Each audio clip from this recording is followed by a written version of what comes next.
നമസ്കാരം, അസ്സലാമു അലൈക്കും. ഞാൻ കൊപ്പത്ത് എൻ്റെ പച്ചമരുന്ന് കടയിൽ നിന്നാണ്. പിന്നെ നമ്മുടെ ബഹുമാനപ്പെട്ട ബാബ സുരേഷിന് ഒരു നമസ്കാരം. നിങ്ങൾ ഒരുപാട് വലിയ വലിയ കാര്യങ്ങൾ ചെയ്യുന്നുണ്ട്. ഇപ്പോൾ ആസ്പത്രിയിലെ ഒന്ന് രണ്ട് കാര്യങ്ങൾ നിങ്ങൾ പറഞ്ഞു. അതിൽ പകുതിയിലധികം നിങ്ങൾ പറഞ്ഞത് സത്യമാണ്. അതാർക്കും വിശ്വാസയോഗ്യമാണ്. കേരളത്തിലെ മെഡിക്കൽ കോളേജുകളിൽ ഒന്നിലും ഒരു രോഗമോ മരുന്നോ അതറിയുന്ന ഒരാളോ അത് ഉപയോഗിക്കാൻ ഇന്നമാതിരി ഡോസ് എന്ന് പറയാനോ പറ്റുന്ന ഒരാളോ ഇല്ല എന്നുള്ളത് പരമസത്യമാണ്.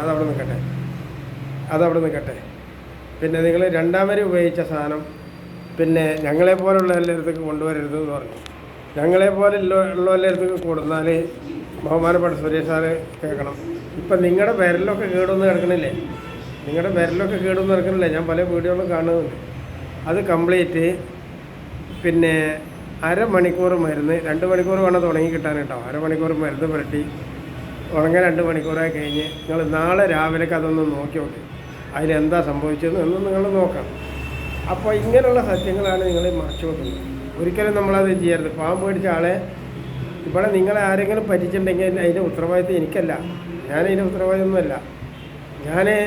പിന്നെ നിങ്ങൾ ആരെടുത്തെങ്കിലും അപകടം പറ്റിയിട്ടുണ്ട് നമുക്കൊന്ന് ശരിയാക്കി തരണം എന്ന് പറഞ്ഞാൽ അതിന് ചിലവുള്ള പൈസ അടക്കണം. അല്ലാണ്ട് നിങ്ങൾ വെറുതെ വന്ന് ചുമ്മാ പറഞ്ഞുകൊണ്ട് നമുക്കിത് ഒരുപാട് കൂലിച്ചെലവില്ലേ?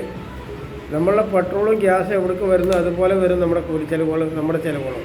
അപ്പോൾ അതിന് കൂടിക്കൊണ്ടിരിക്കും. നിങ്ങൾ വേറൊന്നും പറഞ്ഞിട്ട് കാര്യമൊന്നുമില്ല. ഒരു കാര്യം അതാണ്. പിന്നെ ഒരു കാര്യം നിങ്ങൾക്ക് കേട്ടിക്കണം.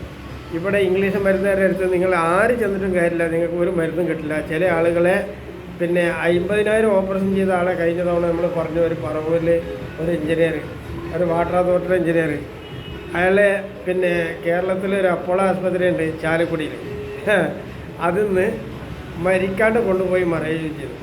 അതാണ് ഏറ്റവും ഒടുവിൽ നമുക്ക് കിട്ടുന്നത്. നമ്മളിതൊന്നും അവരും ബന്ധുക്കളോട് പറഞ്ഞിട്ട് യാതൊരു കാര്യമില്ല. കാരണം എന്ന് പറഞ്ഞാൽ പിന്നെ മണ്ണിൻ്റെ ഉള്ളിൽ മരിക്കാത്ത ആളുണ്ടെങ്കിൽ പിന്നെ ഭക്ഷണം വെള്ളം കിട്ടാണ്ട് കുറേ കഴിയുമ്പോൾ ഒരു മരുന്ന് കഴിക്കാണ്ടിരിക്കുന്നതാണല്ലോ. അതുകൊണ്ട് പ്രകൃതിയുടെ ഒരു ഭാഗമുണ്ട്. നിങ്ങൾ ചെറിയ കിണറുകളിൽ തവളയെ കണ്ടിട്ടില്ലേ? ഒരു കേടും വരാണ്ടിരിക്കണം. അങ്ങനെ പറഞ്ഞാൽ സൂക്ഷിക്കും. പെട്ടെന്നൊന്നും കൊല്ലില്ലാതെ ഒരുപാട് കാലം നടക്കും. കാരണം അവരെ വിശ്വാസം ഈ പറയുന്ന ആൾ മുസ്ലിമാണ് നേരെയായിട്ട്. ഒരു തവണ പള്ളിക്ക് പോയതായിട്ട് അല്ലെങ്കിൽ ഇദ്ദേഹം ഒരു പിന്നെ മുസ്ലിമിൻ്റെ ഏതെങ്കിലും ഒരു കർമ്മം ചെയ്തതായിട്ട് ശ്രദ്ധയിൽപ്പെടാൻ പറ്റില്ല. കാരണം ഞാൻ എന്ന് പറഞ്ഞതിന് ഭയങ്കര രൂക്ഷമായിട്ട് വന്നുകൊണ്ടിരിക്കുകയാണ്. എറണാകുളം ജില്ലയിൽ ഒരു പെൺകുട്ടി ചാടിപ്പോയതിനെ കുറിച്ച് പറഞ്ഞാൽ ഞാൻ പറഞ്ഞു മലിനമാണ് എറണാകുളം ജില്ല, വളരെ മോശമാണ്. അവിടെ പോയിട്ട് നല്ല മനുഷ്യന്മാർ താമസിക്കരുത്. നല്ലവരും വല്ലവരും ഉണ്ടെന്ന് എൻ്റെ പ്രസംഗം കേൾക്കുന്നവരുണ്ടെങ്കിൽ അടുത്ത സ്ഥലം കാലിയായിക്കൊള്ളണം. അതുപോലെ തൃശ്ശൂർ ടൗൺ, മനസ്സിലായില്ലേ? തൃശ്ശൂർ ഒരുപാട് പാവപ്പെട്ടവരുണ്ട്, ഒരുപാട് നല്ല നല്ല ആളുകളുണ്ട്. പക്ഷേ പറഞ്ഞിട്ടെന്താ കാര്യം? തൃശ്ശൂർ മെഡിക്കൽ കോളേജ് ആ ആശുപത്രികൾ മുഴുവൻ തട്ടിപ്പാണ്. അമല ആശുപത്രി മുഴുവൻ തട്ടിപ്പാണ്. ഇത് നിങ്ങളൊന്ന് മനസ്സിലാക്കണം. ഞാനത് വെറുതെ ഒരു കാര്യം പറഞ്ഞൊന്നുമല്ല, ഒരുപാട് അനുഭവം വെച്ചിട്ടാണ് ഈ കാര്യം പറയുന്നത്. 68 വയസ്സുണ്ട് എനിക്ക്. ഞാൻ ഒരുപടി പഠിച്ചു. ഇവരെ അടുത്ത് നേരെ ചെന്നിട്ടും അല്ലാതെയും പഠിച്ചു. അപ്പോൾ നിങ്ങളൊരു കാര്യം മനസ്സിലാക്കണം. 4 മണിക്കൂർ 4 തവണ 4 ലിറ്റർ അരച്ച മരുന്ന് ഇത് 4 തവണയെ കഴിക്കുന്നത്. 4 മണിക്കൂർ 4 ലിറ്റർ അരച്ച മരുന്നിൽ ഏത് ക്യാൻസറും നമുക്ക് മാറ്റാൻ പറ്റും, ഏത് മാറ്റുള്ളതും പറ്റും. പിന്നെ ഒരുപാട് ആളുകളെ ഇതിൽ വിജയമുള്ള ആളുകൾ എന്ന് പറഞ്ഞാൽ 100-ൽ 99 പേരും വിജയിക്കുന്നവരാണ്. മനസ്സിലായില്ല? ഇതിൻ്റെ പ്രസംഗം കേൾക്കുന്നവർ മനസ്സിലാക്കേണ്ട ഒരു വിഷയം, 100-ൽ 99 ആളും പരിപൂർണമായിട്ടും അത് 100% വിജയിച്ചിട്ടുള്ള ആളുകളായി പോകും. എൻ്റെ അടുത്ത് ഒരാഴ്ച കഴിയുമ്പോൾ 70% മാറി കിട്ടാത്ത ഒരാൾ ഇവിടുന്ന് കണിച്ചു പോയിട്ടില്ല. മനസ്സിലായില്ലേ?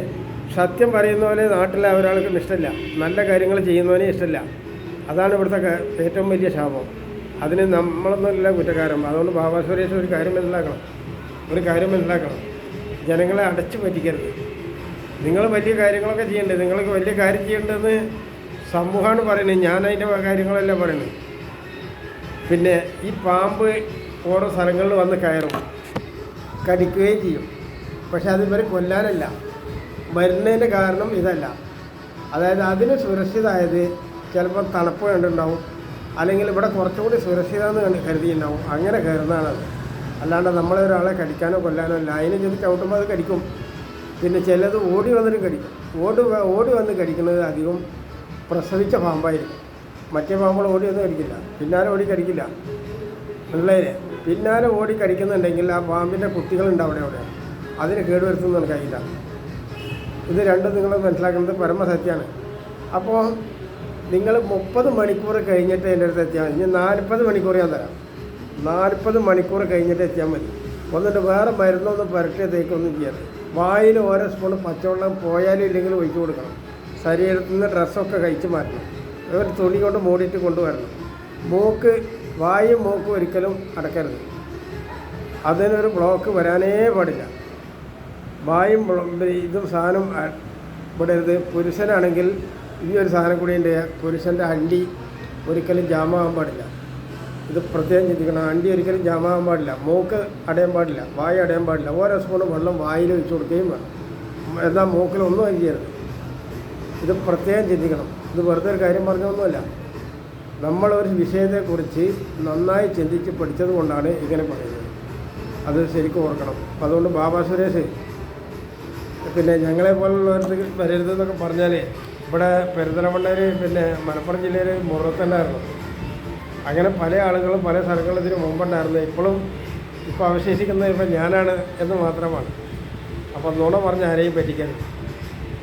അവർ വരാതിരിക്കട്ടെ. അവരും എൻ്റെ അടുത്തേക്ക് വന്നില്ല വെച്ചാൽ ഉറപ്പായിട്ട് കവർ കൊണ്ടുപോയിട്ടിടും. അതിൽ 90 കൊല്ലം മരിക്കാണ്ട് കിടക്കും ഏത് പാമ്പടി ഏറ്റ ആൾ. അതേമാതിരി പട്ടികടി ഏറ്റ ആളെ വളരെ പെട്ടെന്ന് എൻ്റെ മുന്നിൽ കൊണ്ടുവരാവുന്നതാണ് നല്ലത്. ചെറിയ ഒരു കടിയുള്ളൂ. നിങ്ങൾ പേടിച്ചിട്ട് വീണിട്ട് കുറഞ്ഞിട്ടൊന്നും ഇല്ലെങ്കിൽ 1000-2000 രൂപ ഞാൻ വാങ്ങുള്ളൂ. മനസ്സിലായില്ലേ? അപ്പോൾ പുറത്തുനിന്നുള്ള മരുന്ന് മാത്രം വെച്ചാൽ മതി. ഉള്ളിലേക്കുള്ളതും മറ്റുള്ളതൊന്നും വേണ്ട. വേറെ ഒരുപാട് സ്ഥലങ്ങളുണ്ട്. അതൊന്നും അതിൻ്റെ ഒന്നും ആവശ്യമില്ല. അതേ സ്ഥാനത്ത് വീണ് ഉരുണ്ടുണ്ട് നിങ്ങൾ ഏതെങ്കിലും ആശുപത്രി കൊണ്ടുപോയിട്ടുണ്ടെന്ന് പറഞ്ഞാൽ 1.5 ലക്ഷം മുതൽ 25 ലക്ഷം രൂപ വരെ ഞാൻ വാങ്ങും. ആശുപത്രി കൊണ്ടാവാത്തവർക്ക് 1.25 ലക്ഷം രൂപ വരും. 1 ലക്ഷം ചിലവർക്ക് 1 ലക്ഷം രൂപ വരും ആശുപത്രി കൊണ്ടാവാത്തത്. നിങ്ങൾ പറഞ്ഞുകൊണ്ട് കാര്യം നമുക്ക് മരുന്ന് വെച്ചാൽ അറിയും. മരുന്ന് വെച്ചിട്ട് 3 മണിക്കൂർ കഴിഞ്ഞിട്ട് ഇയാൾക്ക് മരുന്ന് പിടിച്ചില്ല വെച്ചാൽ ഒരു കാര്യം ഉറപ്പായി. ഇനി അയാൾക്ക് മരുന്ന് വെക്കണം വെച്ചാൽ 4 ദിവസം കഴിഞ്ഞിട്ടേ ചെയ്യാൻ പറ്റുള്ളൂ. 4 ദിവസം കഴിഞ്ഞിട്ടേ ചെയ്യാൻ പറ്റുള്ളൂ. അതാണ് ഏറ്റവും വലിയ അത്ഭുതം. പക്ഷേ അതിന് വേറെ ചിലവ് നടക്കണം. അതാണ് ഇതിൻ്റെ വ്യത്യാസം. മനസ്സിലായില്ലേ? ആക്സിഡൻറ്റ് പറ്റിയാലും സമാനമായതാണ് എനിക്ക് പറയാനുള്ളത്. നിങ്ങൾ ആരെ ആക്സിഡൻറ്റ് പറ്റിയാലും നിങ്ങൾ പേടിക്കണ്ട. നിങ്ങളെ കൂട്ടക്കരച്ചിലൊന്നും വേണ്ട. നമ്മുടെ അടുത്തേക്ക് കൊണ്ടുവരും. പെട്ടെന്നൊന്നും തയ്യാറാവില്ല. രാത്രി 10 മണി വരെ ഞാൻ നിങ്ങളെ കാത്തിരിക്കും. 10 മണി കഴിഞ്ഞാൽ ഞാൻ ഫോണൊക്കെ ഓഫാക്കിയിട്ട് കിടന്നോളും. മനസ്സിലായില്ലേ? പിന്നെ പുലർച്ചെ അപ്പോൾ വാട്സാപ്പിൽ മെസ്സേജ് അയക്കാം. ഫോൺ വിളിച്ചിട്ട് കിട്ടിയില്ലെങ്കിൽ വാട്സാപ്പിൽ മെസ്സേജ് അയക്കാം. അപ്പോൾ ഞാനത് ഇടയ്ക്ക് 3 മണിക്കോ 1:30 മണിക്കൊക്കെ എണീക്കുമ്പോൾ ഞാനൊന്ന് നോക്കും. വാട്സപ്പ് തുറന്ന് നോക്കും. അപ്പോൾ അതിലുണ്ടെങ്കിൽ കൃത്യമായിട്ട് അതിന് മറുപടി പറയും. ഉടനെ ഞാനതിന് തയ്യാറാവും. കാരണം നിങ്ങളുടെ മുഴുവൻ പൈസക്ക് വേണ്ടിയിട്ടല്ല ഈ കാര്യം ചെയ്യുന്നത്. ഫ്രീ അല്ല. മനസ്സിലായില്ലേ? പൈസക്ക് വേണ്ടിയിട്ടാണ് വിചാരിച്ചാൽ എനിക്ക് വ്യവസായിയായിട്ട് തുറന്നാൽ മതി. അത് ചെയ്താൽ മതി. പിന്നെ ഫ്രീ ആണെങ്കിൽ അതിൻ്റെ ഭാഗത്ത് കൂടെ നിന്നാൽ മതി. അപ്പോൾ ഇത് രണ്ടുമല്ല. മനസ്സിലായില്ലേ? പകുതി ഇപ്പോൾ മുക്കാലും ഞാനും കാല് ഭാഗം നിങ്ങളാണ് ഇപ്പോൾ ചെയ്യുന്നത്. അതിന് ഇതൊക്കെ ഇങ്ങനെ കൂടി വരുമ്പോൾ ഒരു പകുതിയാക്കും, പിന്നെ മുക്കാലാക്കും, പിന്നെ ഫുള്ളാക്കും. കാരണം നമുക്ക് കോടിക്കണക്കിന് രൂപ ലോണടക്കാൻ ബാക്കി കിടക്കുന്നുണ്ട്. ഒരുപാട് നാശം വന്നിട്ടുണ്ട്. ഇത് ലീഗരായിരുന്നു ചെയ്താണ്. അത് ഞാൻ അവരെ ഇരുന്ന് തന്നെ പഠിക്കും. പിന്നെ ഒരു കാര്യം കൂടി ഞാൻ പറയാം. പിന്നെ എൻ്റെ പരിസരത്തുള്ള കുടന്നൂർ പ്രദേശത്തുള്ളവർ, അതുപോലെ തന്നെ പൊന്നാനിക്കാർ, കണ്ണൂരുകാർ, പിന്നെ നമ്മുടെ മണ്ണാർക്കാട്ടുകാർ എൻ്റെ മുന്നിൽ വരരുത്. ഇത്ര ആളുകൾ എൻ്റെ മുന്നിൽ വരരുത്. ആ ദേശത്തിൻ്റെ പേര് പറഞ്ഞിട്ട് എൻ്റെ അടുത്തേക്ക് വരരുത്. ഭയങ്കര ദേഷ്യമാണ് എനിക്ക്. ഞാൻ എന്തൊക്കെ ചെയ്യുമെന്ന് എനിക്ക് തന്നെ അറിഞ്ഞൂടാ. എനിക്ക് ഈ പണി വേണമെന്ന് വലിയ നിർബന്ധമൊന്നുമില്ല. മനസ്സിലായില്ലേ? വേറെ ഈ നാട്ടിൽ ആരും ഇല്ലാത്തതുകൊണ്ടിരിക്കുന്നതാണ് ഞാൻ ആരെങ്കിലും ഇതിന് സമാനമായി വരികയാണെന്ന് വിചാരിച്ചാൽ എനിക്ക് പണി മതിയാക്കാൻ കഴിയും. പക്ഷേ അങ്ങനെ സംഭവം പോലില്ല. ഞാൻ ഒരാൾക്കെന്നെ പഠിപ്പിക്കില്ല. ഒരാൾക്കും ഞാൻ പഠിപ്പിക്കില്ല. എനിക്ക് നിങ്ങളാരും വിശ്വാസമില്ല. എനിക്ക് നിങ്ങളാരും വിശ്വാസമില്ല. ഞാൻ പറഞ്ഞു മനസ്സിലായില്ലേ? ഇവിടുത്തെ പണ്ഡിതന്മാരെ വിശ്വാസമില്ല. അതിന് 2 കാരണം എനിക്ക് ബോധിപ്പിക്കാണ്ട്. മുസ്ലിമാണെങ്കിൽ മുസ്ലിമിൻ്റെ കുറച്ച് ചട്ടങ്ങളുണ്ട്. അതെന്താ ചട്ടം? 1 മൗലവി ചേകന്നൂരിൻ്റെ മരണം. 2 എൻ്റെ വീടടിച്ച് പൊളിച്ചത്. 3 മദൻ്റെ കേസ്. പിന്നെ കൊറോണ വൈറസ് ഉണ്ടായിട്ട് ഇവിടുത്തെ പണ്ഡിതന്മാർക്ക് ഒന്നും ചെയ്യാൻ കഴിഞ്ഞില്ല. അതിനവർ പറയുന്നത് എല്ലാവർക്കും ദുആ ചെയ്താൽ കിട്ടില്ല എന്ന്. അത് പൂഞ്ഞാറ് പറഞ്ഞായിരുന്നു. ഇതാണ് എൻ്റെ മറുപടി. ഇത് കേട്ടോളം പണ്ഡിതന്മാർ. നിങ്ങൾ പിന്നെ വെള്ളിയാഴ്ച ജുമായ്ക്ക് ഇരുന്നിട്ട് കുറേ നൂലോളിച്ചോണ്ടും കുറേ ആടിയോണ്ടൊന്നും പടച്ചോൻ നിങ്ങളുടെ ഭാഗമൊന്നും കേൾക്കില്ല. പടച്ചോൻ കേട്ടിട്ട് നിങ്ങൾ വരും എന്തെങ്കിലും കാര്യങ്ങൾ പറയട്ടെ. മനസ്സിലായില്ലേ? ഞാനിപ്പോൾ പള്ളിക്ക് വരുന്നത് എൻ്റെ പേരക്കുട്ടികളുണ്ട്, എട്ടമ്പാടുണ്ട്, അവർക്കുള്ള ക്ലാസ്സായിട്ടാണ് ഞാൻ വരുന്നത്. അവരെ ഞാൻ ഓരോ ഭാഗങ്ങൾ പഠിപ്പിക്കുക, അതാണ് ഞാൻ ചെയ്യുന്നത്. അത് നിങ്ങളുടെ ഇടയിൽ കൊടുത്തിട്ട് തന്നെയാണ് പഠിപ്പിക്കുന്നത്. നിങ്ങളുടെ അടുത്ത് ഓരോ കാര്യങ്ങൾ പറഞ്ഞിട്ടും ചെയ്തു കൊടുത്തിട്ടും കാണിച്ചിട്ടാണ് ഞാൻ ചെയ്യുക. അവരെ പഠിപ്പിക്കല്ല, ഞാൻ ചെയ്യുക. അതവർ കണ്ടുപഠിക്കും. എല്ലാ സാധനവും അണ്ണ കടിച്ച മാങ്ങ, എലി കടിച്ച മാങ്ങ ഞാൻ അതിൻ്റെ തല ചെത്തിയിട്ട് കഴുകാണ്ടേ ഞാൻ കഴിക്കുന്നത്. എന്നിട്ട് എനിക്ക് യാതൊരു രോഗവുമില്ല. ഇതൊക്കെ കഴുകി കഴിക്കുന്നത് നിങ്ങൾക്ക് പല ആളുകൾക്കും നീരുകെട്ടിൻ്റെയും മറ്റുള്ളതിന് കംപ്ലൈൻറ്റാണ്. അത് നിങ്ങൾ ഓർക്കണം. ബഹുമാനപ്പെട്ട ബാബ സുരേഷ് എന്നോട് ചോദിക്കണം. ചില സത്യങ്ങൾ നമുക്ക് പറയണം. നിങ്ങൾ പറഞ്ഞതിൽ ഒരു 50% ശരിയുണ്ട്. അത് സർട്ടിഫിക്കറ്റ് തന്നെയാണ്.